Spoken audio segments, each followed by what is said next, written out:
Hello, nerds. Welcome to the History Nerds United podcast. I'm your head nerd, Brendan. Welcome to episode 2. That's right, they didn't cancel us after episode 1.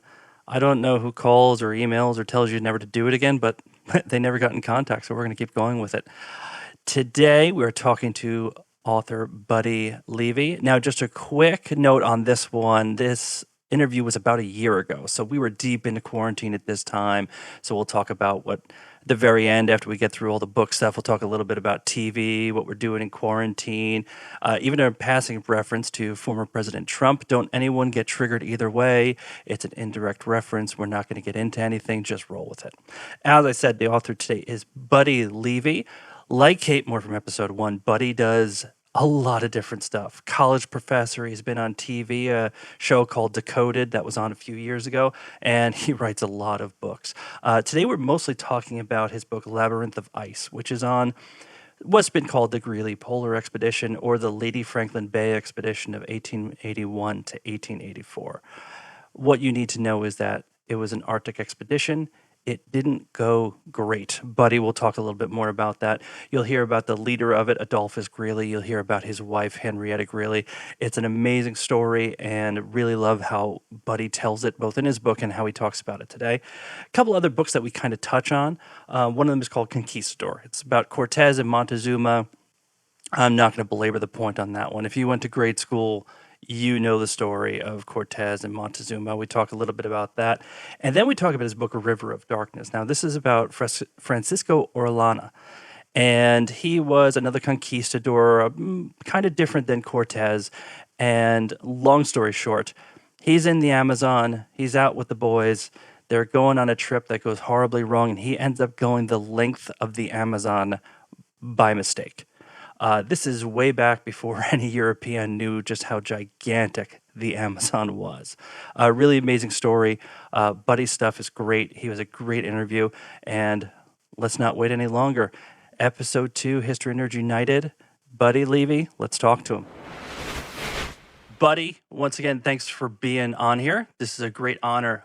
Yeah, hi. Well, thanks for having me. I really appreciate it. I do have a question that I've been wanting to ask you since we started corresponding and setting this up.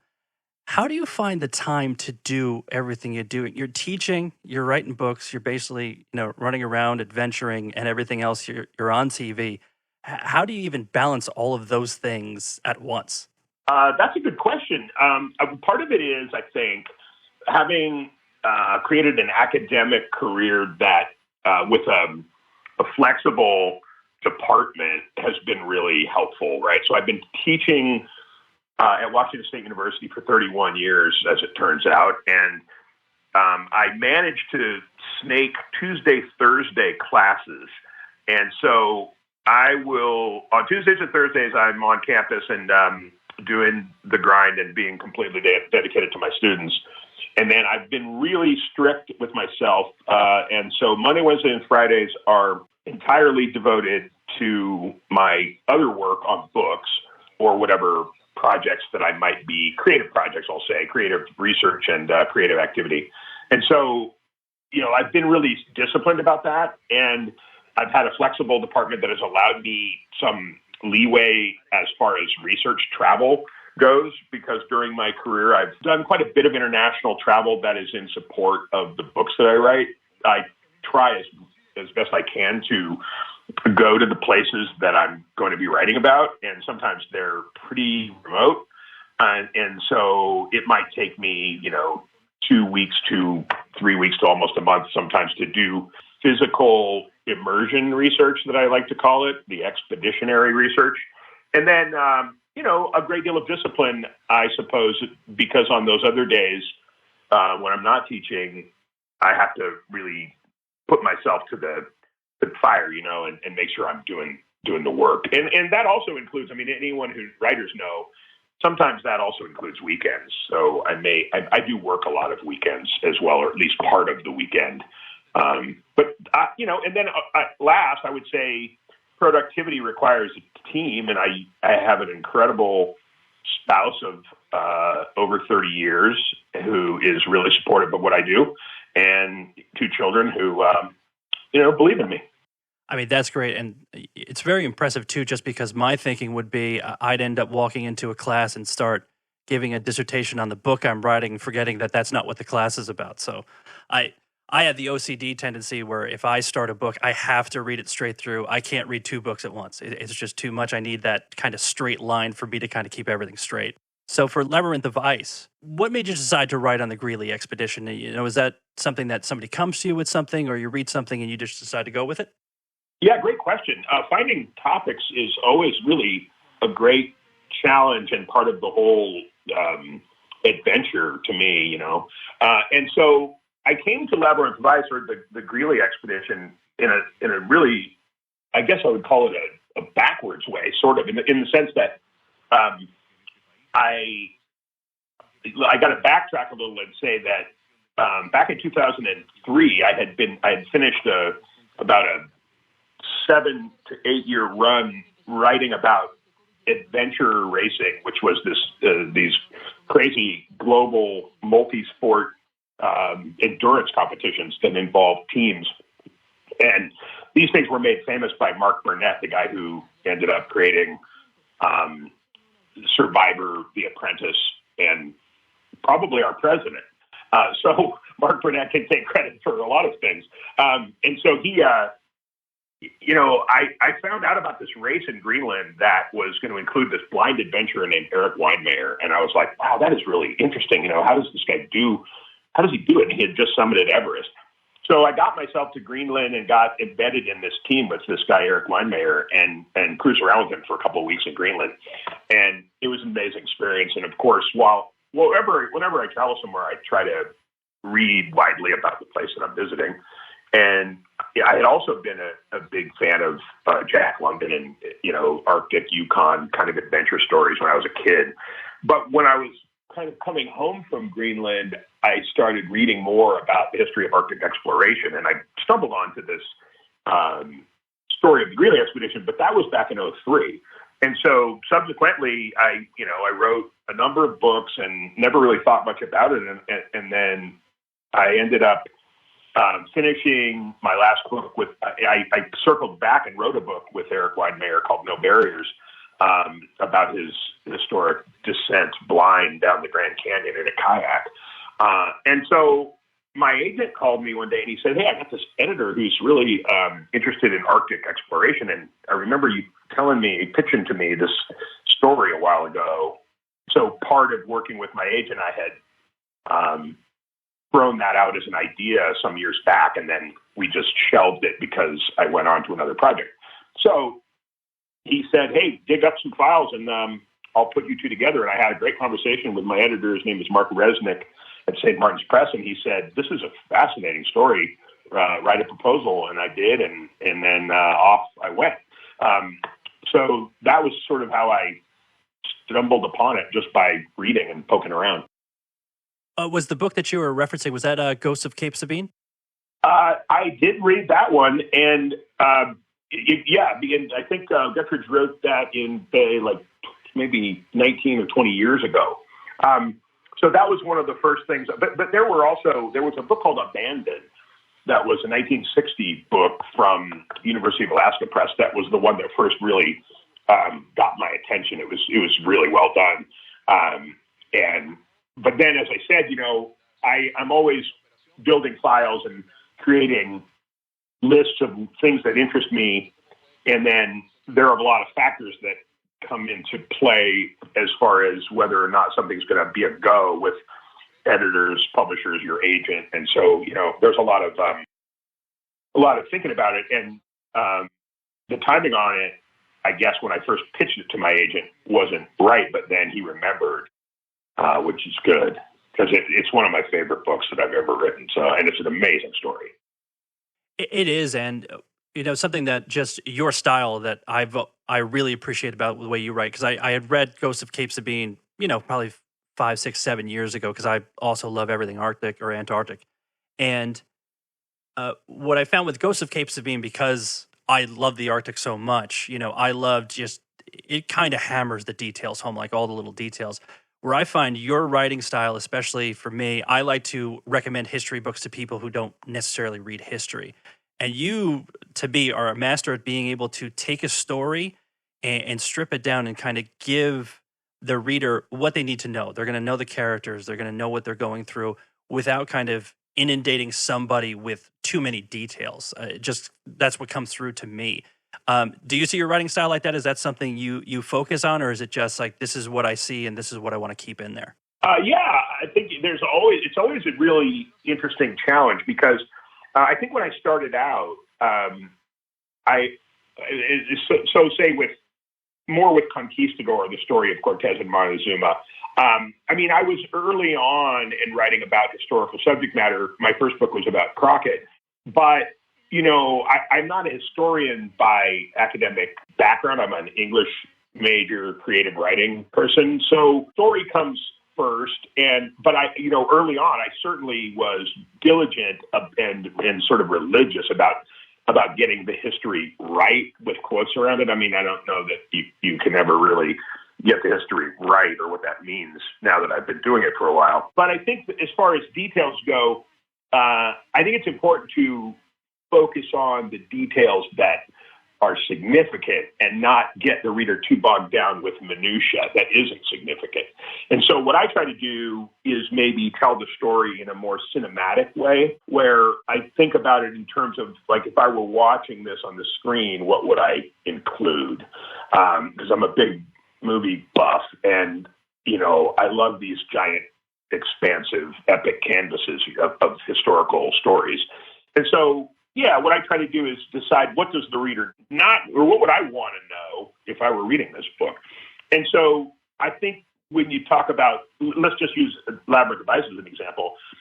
Guttrich's book, The Ghost of Cape Sabine, was excellent. But I have to say that when I was reading it, he got very bogged down in the proceedings, in the Senate hearings and in the congressional meetings about what they were going to do. And I think at the expense of the men, right? So I wanted to either be with the men, with Henrietta Greeley, or with the rescues, and sort of keep it there. Like, I wanted the reader to always be with the boys, And so that's sort of what drove my decision making, at least in Labyrinth of Ice.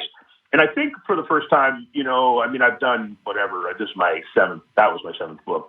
And I think it's taken me a while to get better at just telling the story, Don't get too worried about if you overlooked a particular element of historical minutia, because the reader wants to have a good time. Right. And I think, especially sticking with the boys and everything, this, I remember from Ghost of Cape Sabine, I also remember there being, just kind of a long list of everything they were taking supplies-wise.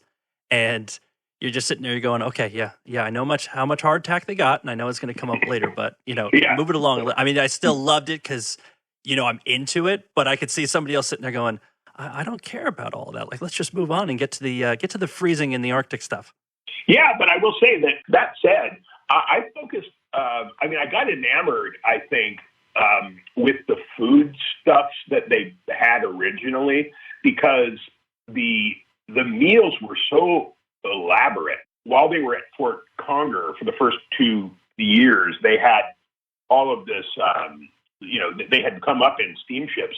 And so or in a steamship. And so were able to carry, literally tons and tons of food. And so I really spent a lot of time on their first Thanksgiving and Christmas, because I wanted to juxtapose the incredible plenty and opulence and gluttony that they had access to, with the later blight and want and starvation that they encountered. So I was pretty detailed early on about, like, how much of the good stuff, just because the reader doesn't really know what's coming quite yet. And so that's why I did that. Yeah, a big question I have whenever I look at the Greeley expedition, and it really almost depends on what you want to focus on, but I'd love to know what you think. When it comes down to the failures of the expedition, do you think it was a failure of the plan was, just a bad plan to begin with, that there was too many moving parts, that the support wasn't there, that it was bad luck, or do you think it was all of the above? What really, for the things that went wrong, Where do you think kind of the responsibility lays for that? Yeah, I've toiled with this question a lot because I would have to say it was a series of unfortunate events. I think there was a combination of elements. So first of all, you've got Army men doing what amounted to, as it turned out, a nautical job. And that's only because, of the way things played out. If relief had come to them at Fort Conger, then we wouldn't really be talking. There wouldn't be much of a story. But because if you set it up the way it happened, so they're dropped off at Fort Conger, they're supposed to be there for 2 to 3 years. They're going to be resupplied each summer by ships coming from Newfoundland or the United States, and they've got a longhouse that they built to live in. And so if they'd just stayed there, everything probably would have been okay. But, Greeley, as an Army man, had plans and orders, and he followed orders. And the orders dictated that if relief did not come, he was to travel south with the entire crew and look for the caches that were meant to be dropped there. And so, a lot of times Greeley gets criticized for being sort of bullheaded and if he just stayed at Fort Conger. But, you have to place it in context. He was a Civil War soldier. He was a lifetime, he enlisted at 17, and I think that was after 2 tries. So he was a lifetime military man, and he's leading a crew of men who, in his mind, an order is an order. And so there wasn't a lot of flexibility. But then there were other blunders that happened as a result of the decisions made not by Greeley, but by the teams or the men who were sent to resupply him, including not leaving stuff where it was supposed to be, and then other sort of factors beyond people's control, as when ships get stuck in ice. And this is also something too that I'd hate to do historical hypotheticals, but especially Robert Todd Lincoln, I often, whenever you read about this, you read about how really indifferent he was, and indifferent is probably putting it nicely.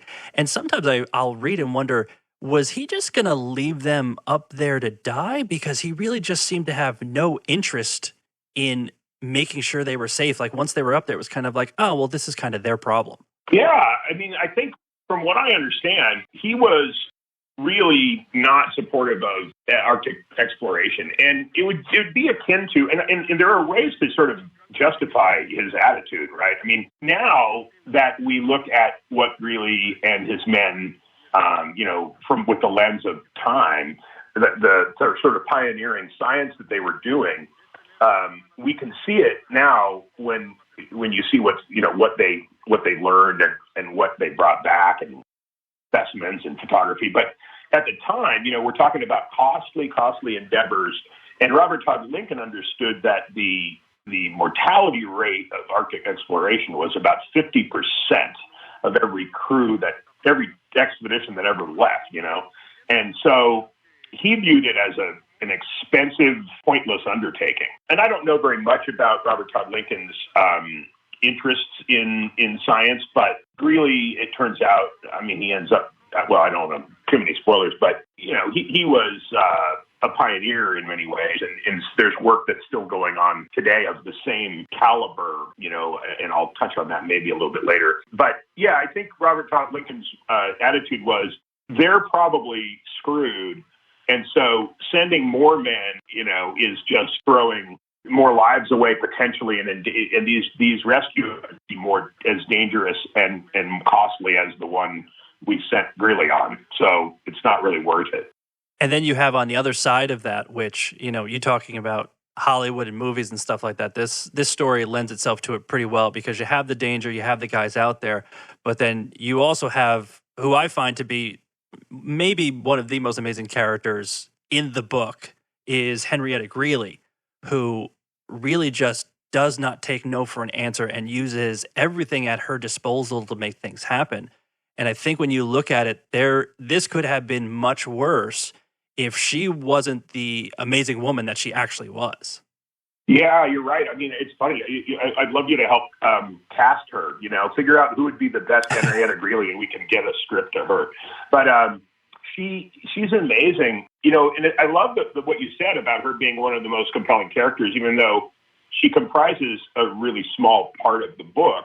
But her efforts are just Herculean. I mean, her ability to, like you say, not say no, and to even, she was so ahead of her time as far as like what we would call social media now. But I mean, she was really fanning the flames of the press and getting influential people that she knew at newspapers to write editorials about it and to basically say, are you going to not go rescue these men? Not only is it my husband, but there's the sons of many other people that are up there stranded. We know where they are. Why are we not going to get them? And she also was a really astute student of Arctic history. She was, when Greeley was planning to go, they had read a whole bunch, and she studied the Franklin expedition. And so she was well aware of the dangers that he was facing, meaning her husband. And so she definitely did not sit around idle waiting for men in Washington to make decisions for her. She was all over it. And yeah, you're right. She was instrumental in getting the rescue missions, passed through Congress and supported. And it's really interesting with Greeley, because like you said, Greeley wasn't perfect either, and I think Ghost of Cape Sabine kind of hit it a lot harder, where he had a lot of failures as a leader and then really seemed to kind of pick it up towards the end. Whereas with my reading with yours, it's, there was kind of these understandable hiccups along the way, but he really kind of turned it on at the end. Is that kind of how you saw it, that for the most part he was pretty steady with a couple of missteps and then really stepped it up at the end? Or do you think he had a lot of learning to do before he got to the point where he was really pushing his guys? Yeah, I think, he would also be an amazing character. I've thought about who could play him in a series or a feature, because he's quite conflicted, and certainly the pressures on him at the beginning. Well, at least when he had some serious challenges with near mutiny, and he had an alcoholic chief engineer who was stealing the ship fluid, the ship alcohol to drink, and so he's got men who really were just plucked from the plains, and they're being asked to, go nautical and navigate their way down this labyrinth of massive icebergs. And Greeley at the beginning, and I think everything was going great while they were at Fort Conger. Well enough. He was managing, because it was more of the normal Army situation. They had a barracks, they had routine, they were, they had their jobs in terms of science or hunting or expeditionary work. And he was really great at understanding the needs of men in tight confines, as far as creating, an academic setting and a lecture series. But once they left Fort Conger, he reaches a pretty low point, I think, where he was probably terrified that he was going to be a national disgrace, because if all these men died, it would be on him. And he had poor vision, and he was trying to be the leader who is navigating them through the ice, and that was not really his forte. And I think a really important shift happens when he begins to relinquish a bit of command. He never relinquishes command completely, but it was one of those moments where, understanding that a more democratic process might, because once they left Fort Conger, all bets were off, essentially. This was a huge risk, and they were in literally uncharted territory. And also, every day was just about survival at that point. And I think he realized this hard-nosed commander role that he had nurtured was going to need to change. And I think if he hadn't changed, they would have all died. So he began to allow a kind of consensus among the officers who remained. And he would say, okay, let's have a meeting. I want to get your thoughts, and what should we do?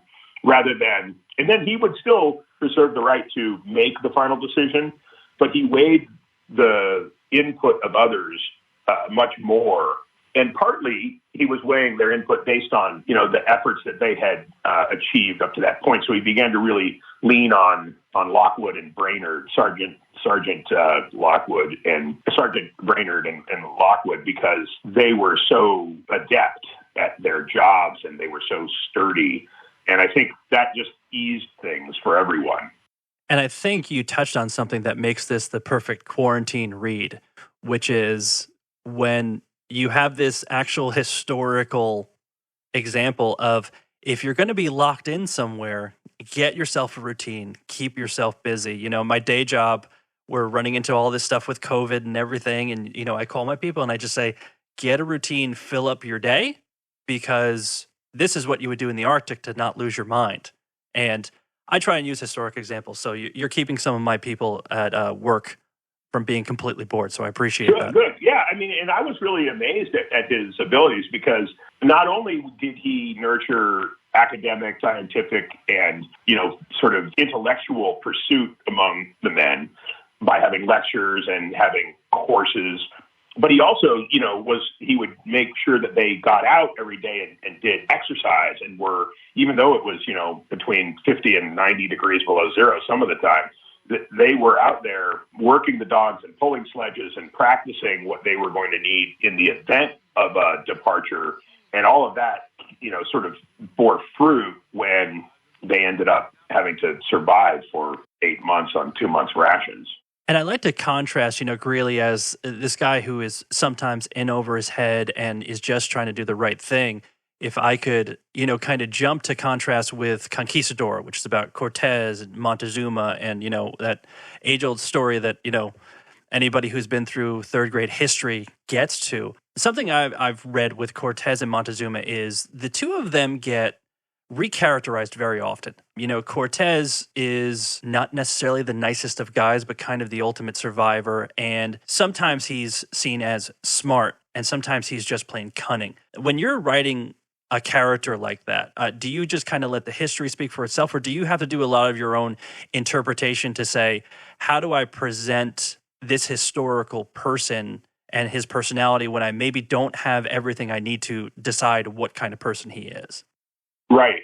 Well, I think it's all about interpretation for sure. And, the goal for me is to read everything possible. Now, on something like the conquest of Mexico and Cortez and Montezuma, that is considerable. I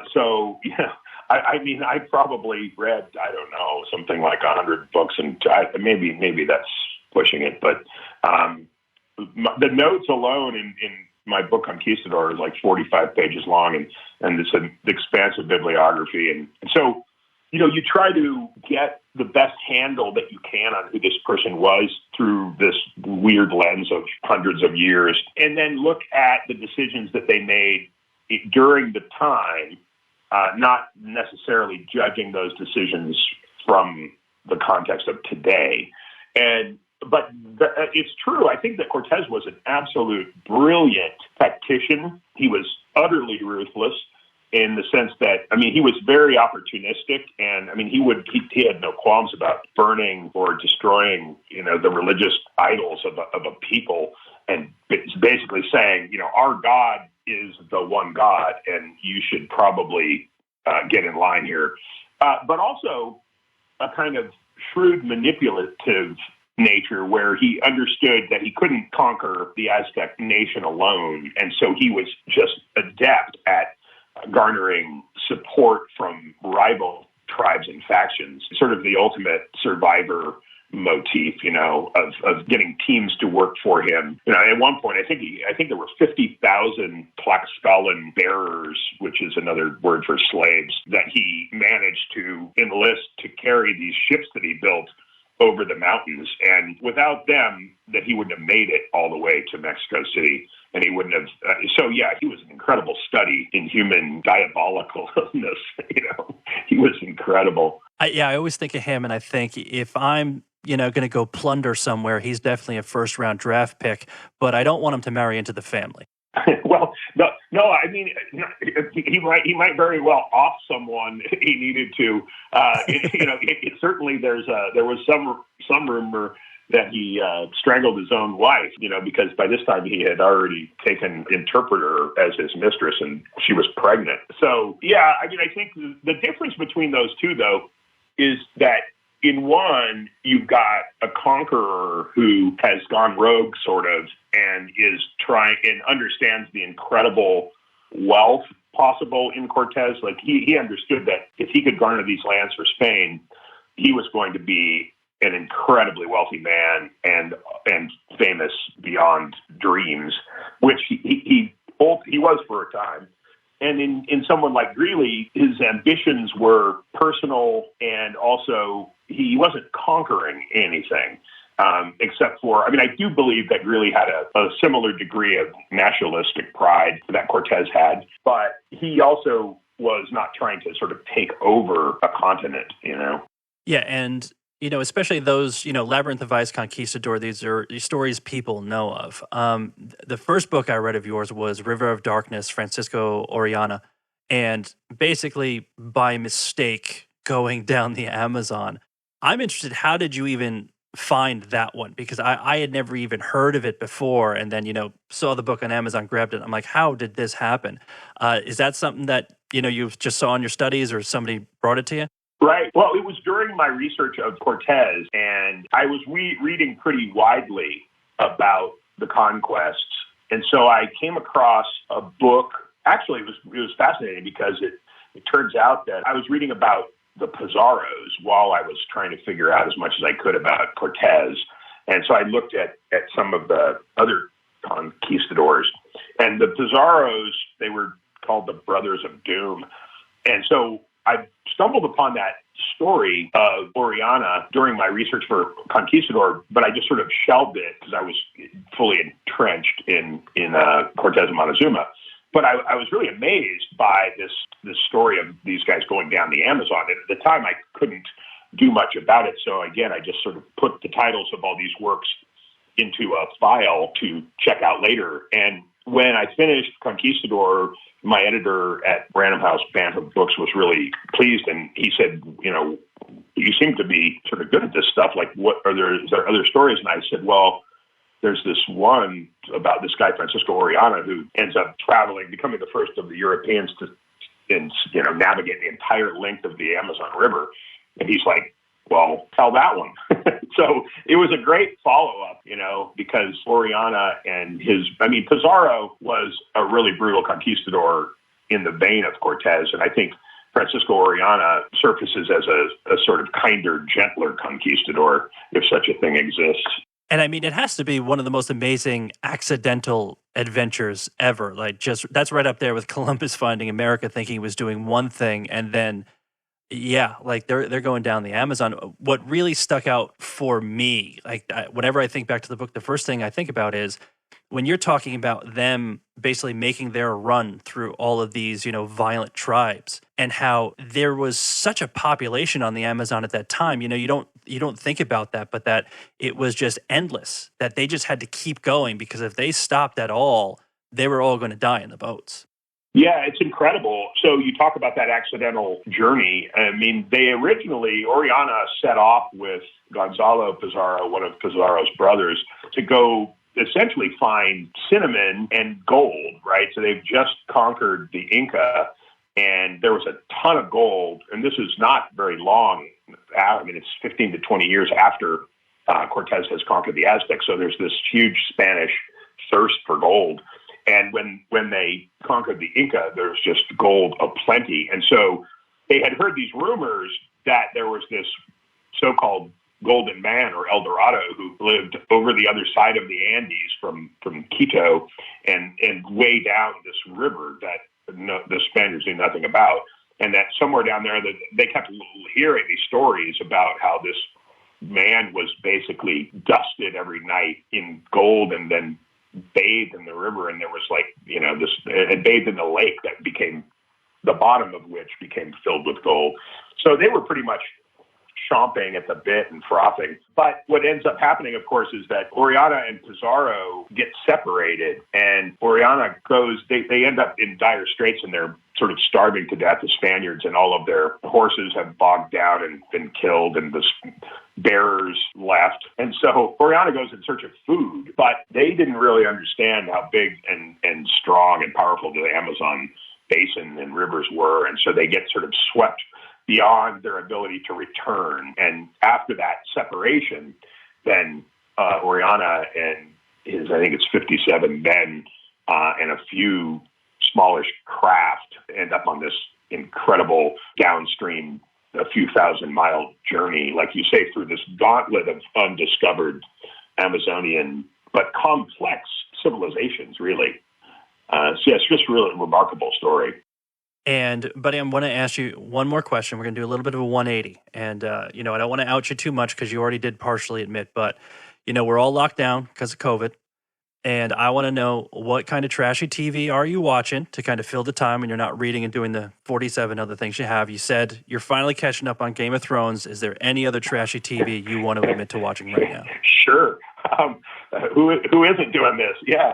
I mean, I've watched, I'm sort of running out, but okay, so I finished Ozark, season 3, done, which I love that show. I kind of lean toward sort of dark, gritty stuff versus, a happy, cheerful comedy, even though I do like comedy.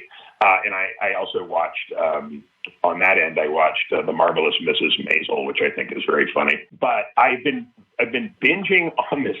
Maybe it's the adventure sort of uncharted territory in me, but I've been binging on this Amazon Prime series called The Expanse. I don't know if you've ever heard of it. Heard of it, yeah. Yeah, it's like, out in space. And I'm not normally that much of a space guy, but there's a lot of parallels to basically, sort of seeking the unknown. And, certainly after Earth, that's the next likely place that we start looking. And man, we've been looking there for a long time. And so that show, I don't know, I would call it, I think it has high ratings and everything, but I still view it as a little bit trashy.